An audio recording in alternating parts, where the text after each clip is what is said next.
j'espère que vous allez bien. Alors, on se retrouve aujourd'hui pour notre vidéo spéciale sur l'entretien des cheveux crépus. Le thème d'aujourd'hui, c'est la transition. Comment gérer sa transition?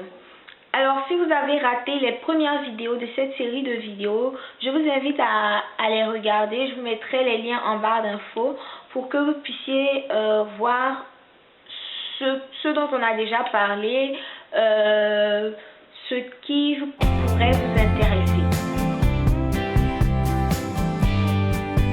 Alors, déjà, c'est quoi la transition? Je vous ai dit dans la vidéo comment revenir au naturel, que la transition était une option au retour au naturel. Transitionner, c'est le fait de laisser ces deux textures de cheveux, c'est-à-dire le cheveu crépus cohabiter avec vos cheveux défrisés. Vous arrêtez totalement le défrisage et vous laissez vos repousses, vous continuez vos soins comme vous aviez l'habitude de le faire. Voilà. Maintenant, si vous ne savez pas comment entretenir vos cheveux à la base, ce que je peux vous conseiller, c'est d'arrêter tout ce qui est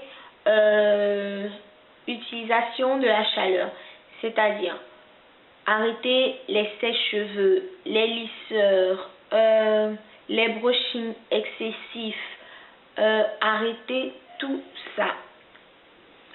Pour pouvoir dompter vos repousses, je vous conseille d'utiliser des bigoudis.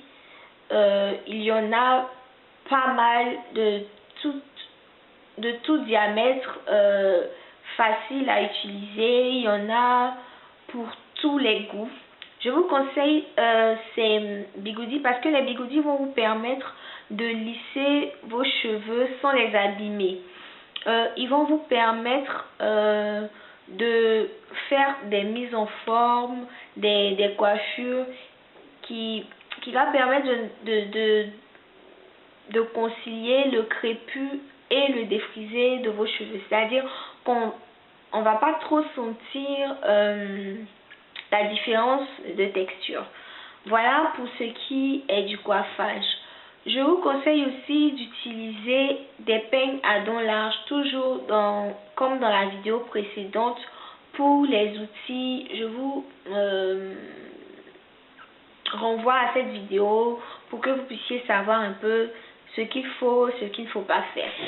Alors, j'ai moi-même fait une transition de plus ou moins 6 mois avant de sauter le pas du Big Shop. C'était pour moi la période pendant laquelle je me suis renseignée sur le cheveu crépus, comment l'entretenir et tout. Donc, ce que je peux vous conseiller pour l'entretien de vos cheveux si vous êtes en transition, c'est d'abord de privilégier l'hydratation. Quand on dit hydratation, c'est d'abord hydratation. Dans hydratation, il y a eau.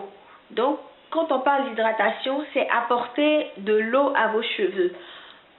Il faut le faire déjà de façon interne, c'est-à-dire boire au moins 1 litre d'eau par jour. C'est très important, ça va vous permettre de purifier votre corps et aussi d'apporter de l'eau de façon interne à vos cheveux.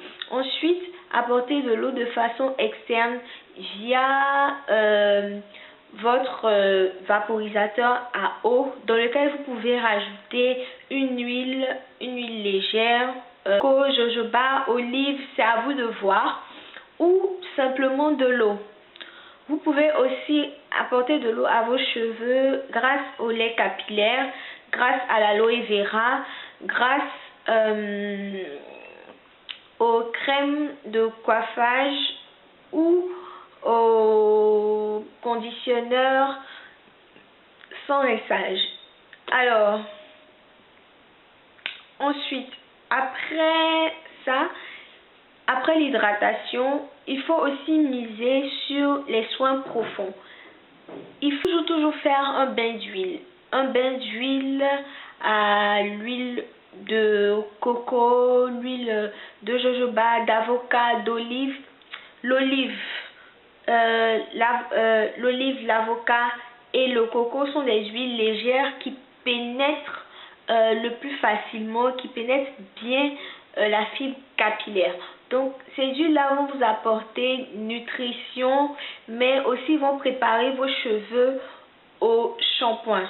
En ce qui concerne les shampoings, la fréquence des shampoings dépend de vous, mais je dirais que un shampoing une fois par semaine ou toutes les 2 semaines, c'est bien.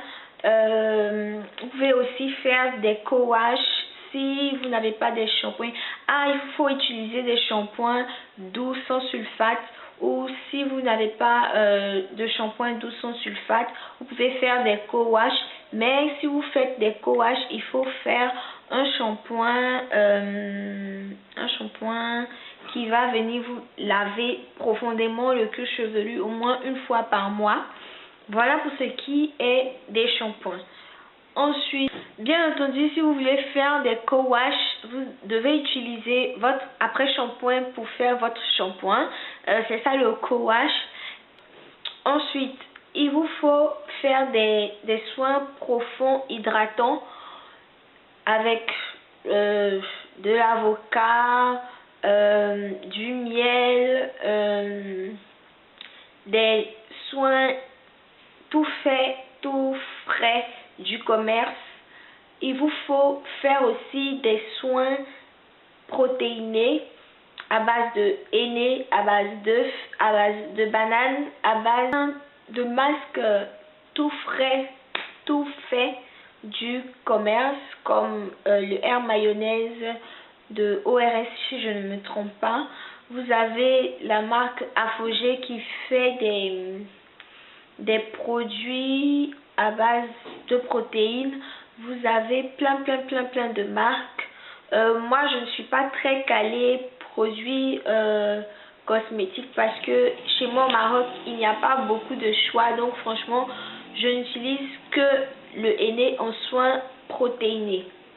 Alors pour ce qui est des coiffures protectrices, je ne vous conseille pas d'en faire beaucoup ou à répétition.